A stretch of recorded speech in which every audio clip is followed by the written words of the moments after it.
Good day ladies and gentlemen, welcome to Mr. Go channel. Today we are exploring social study, exploring citizenship and governance. And in 2.1 we are exploring challenges in deciding what is good for the society. And in the picture you see the new leader of Singapore, who is Lawrence Wong. And who is Lawrence Wong? He is named PP's 4G leader. And what does it mean for Singapore? And probably he will be the next Prime Minister for Singapore. We shall wait and see. Question is, what is he doing in our chapter? He will be making a very big decision, and that is to decide what is good for society. This is part of issue 1, exploring citizenship and governance. So are you ready? Let's go!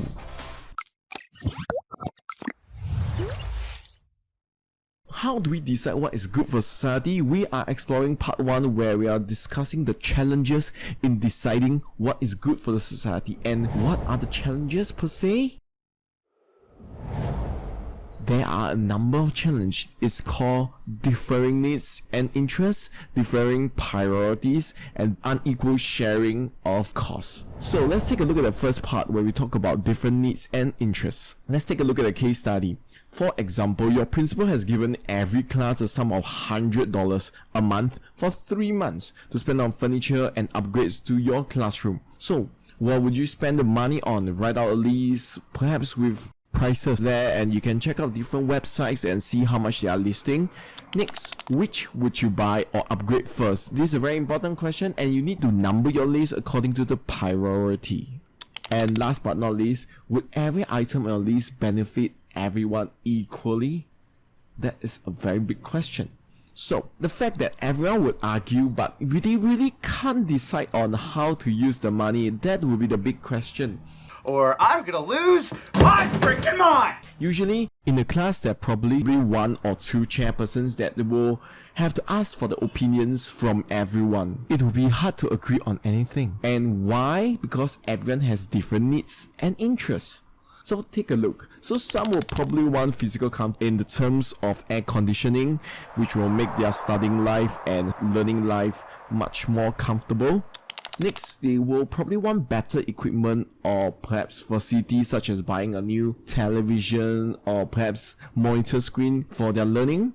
And next, they probably want more study aids or materials, perhaps assessment books, perhaps items that will enhance their learning. Obviously, besides that, we are talking about entertainment needs as well, and or probably interests such as a drone. Perhaps you can take a class video from above using the drone, and they definitely would like some entertainment. So given the money, probably that would not be enough, but they can always buy a second hand, right? So with the money every month. So some will actually consider entertainment options. It may not be a PS5, but it might also be a basketball or even a soccer ball. Now that we have discussed what are differing needs and interests, we move on to differing priorities.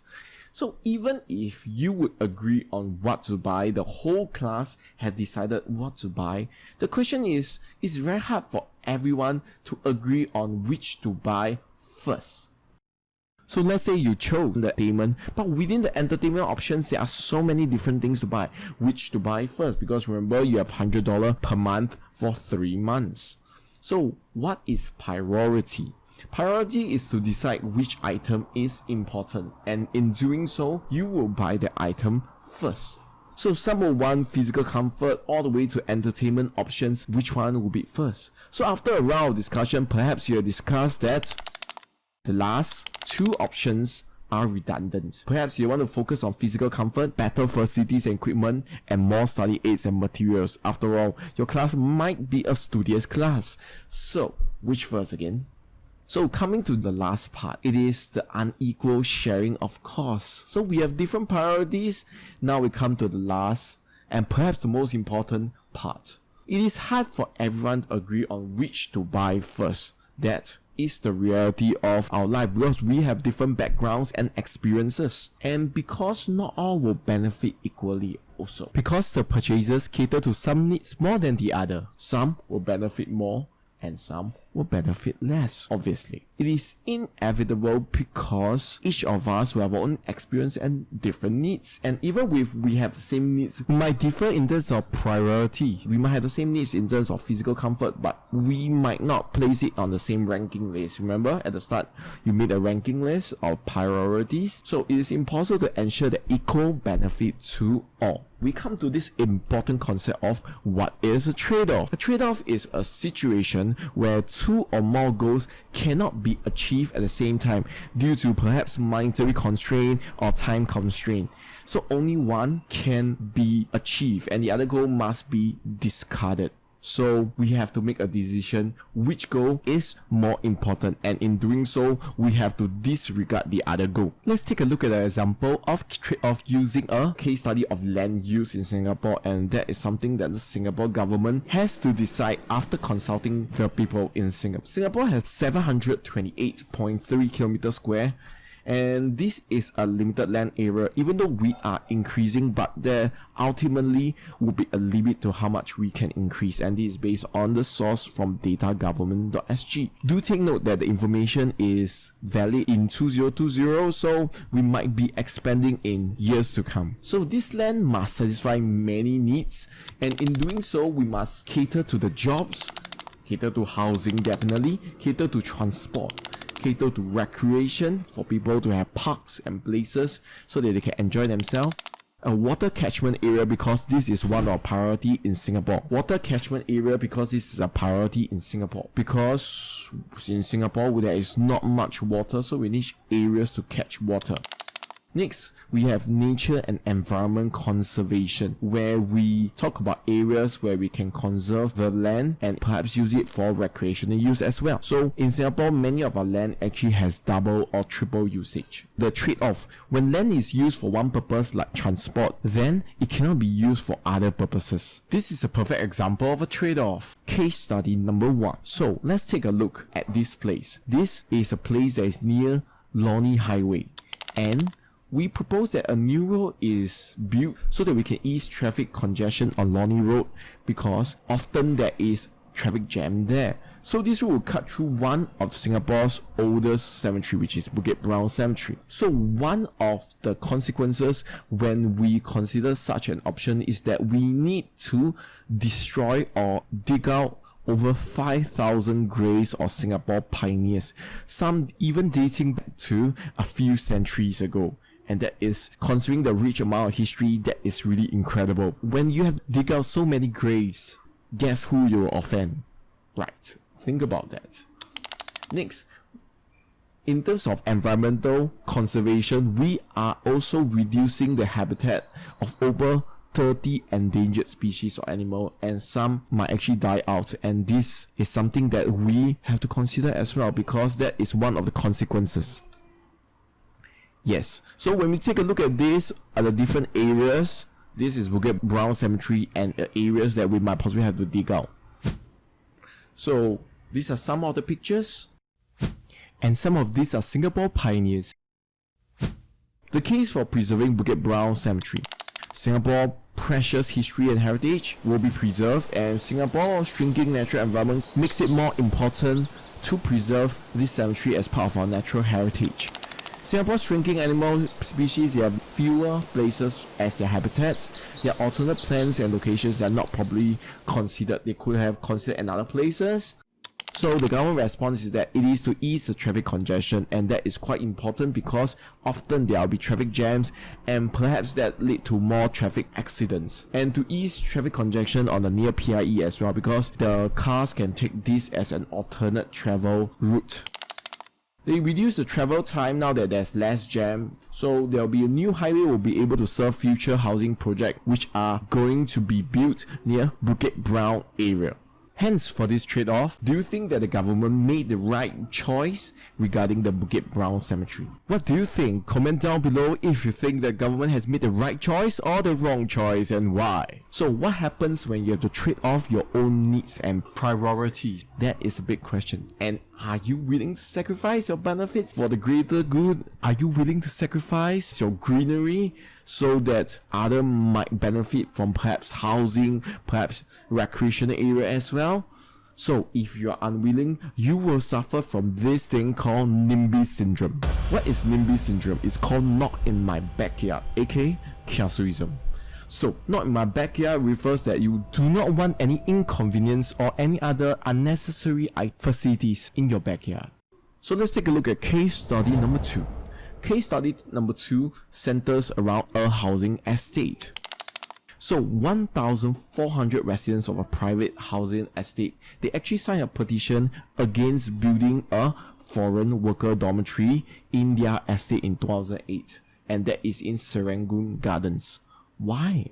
Why would 1,400 residents not want this dormitory in their estate? They further submitted this estate to the then Minister of National Development, Mr. Khaw Boon Wan. And these dormitories will occupy an unused old secondary school building such as the one you're seeing now, which is less than 10 meters away from the estate. That means that a lot of foreign workers will be inside. So the case for the residents, they say that there'll be littering, loitering, drunken or rowdy behavior.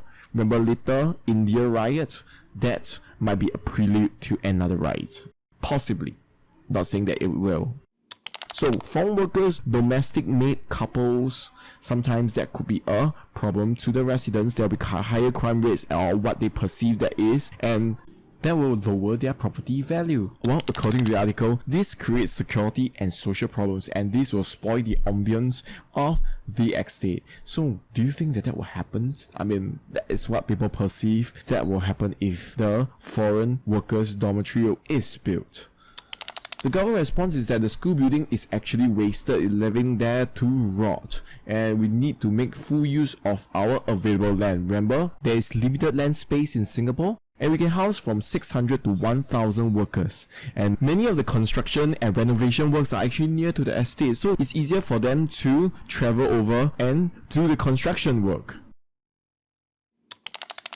And this is not the first estate to have foreign workers dormitory, and they shouldn't be worrying about it as well. And on top of that, there are a total of $2 million road to be built to bypass the estate. That means that they will be able to travel past the estate rather than into the estate, so why should they worry about it? On top of that, there are strict rules and security that is promised so that the higher crime rate or perhaps the littering, loitering and drunken rowdy behavior will not happen. So the trade-off, what would you think if you were one of the residents of Serangoon Gardens? Would you say, I still want them here, or would you say, okay, let's wait and see, perhaps they should build first, and if anything should happen, we will raise our request again? So in the end, they actually said that they overreacted. So some Serangoon Gardens residents, they actually admit that their concerns really unfounded at the end of the day. So sometimes we might be displaying the NIMBY syndrome and we might not be aware of it. Case study 3. Let's take a look at this beautiful estate.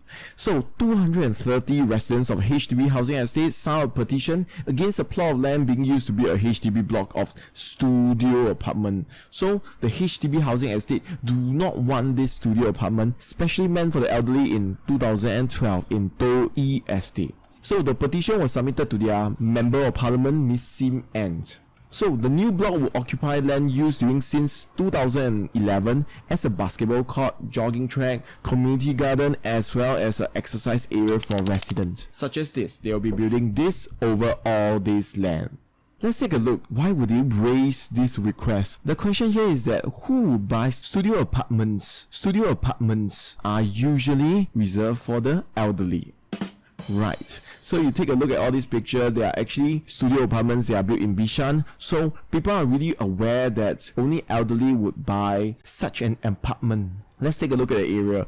If you look at this area, the moment they enter the house, which is from the bottom, they actually enter the living room, which is just next to a bedroom, which have a toilet there, and probably that will be the kitchen, which is really small compared to other kind of plans.